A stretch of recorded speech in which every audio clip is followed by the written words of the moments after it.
thresholds in the scripture are always reflective. They always symbolize and reveal the place where time changes. I'm telling you, you are coming into a new dimension in the timing of God. You're going to cross a threshold that only God has created, and you're going to step out of all of the wilderness dynamics that have been driving you and that have been intimidating you. And when God moves you forward, because wildernesses are always about forward movement. The wilderness that you've been in is because of the future God's moving you toward. Let me give you a phrase. The depth of the wilderness always reflects the level and the quality of the door that is going to emerge before you.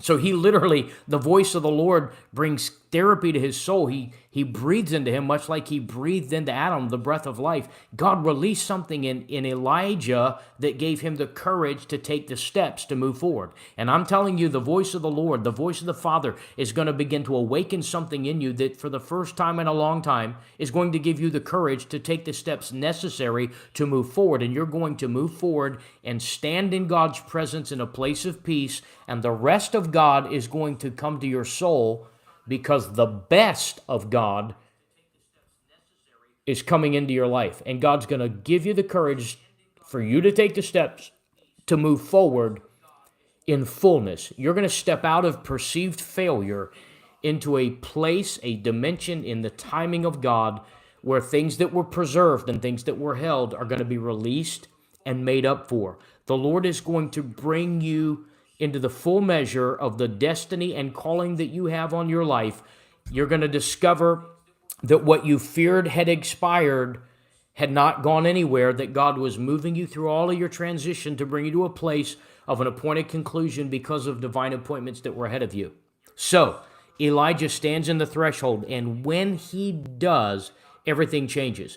So when God releases him from there, he gives him a new instruction, which speaks to moving forward in the energy of a new assignment, the energy of a new season. When God says, I'm going to restore to you the years the locust has eaten. I'm going to restore to you. That word doesn't mean you get the time back. It means that the time ahead of you, the future, is full and rich in ways that compensate you, that pay you back more than even for the losses you suffered. So I'm telling you, you need to understand that the wilderness and the driving and the transition you've been moving through has nothing to do with your past. It's all because of your future. Because the wilderness, biblically, the wilderness is always where a new move of God or seasons of new God movement in our life emerge out of. The wilderness is always a place where new movement emerges from. And I'm just telling you, there is going to be new movement because of the voice of the Lord in your life, inside you. For the first time in a long time, you are going to feel alive again. And you're going to have hope and courage and clarity and the way forward.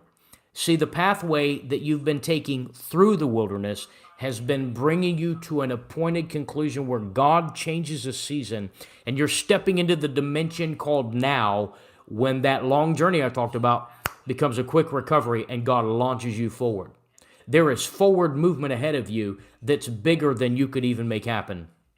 You know, in the coaching realm, we talk about how that if your dream isn't big enough to scare you, you're not dreaming big enough. Well, I want to give you a kingdom take on that that's really a biblical principle. And the truth is this: if your dream, if your pursuit, if what's alive in you doesn't need God's help to get it done, God didn't give it to you.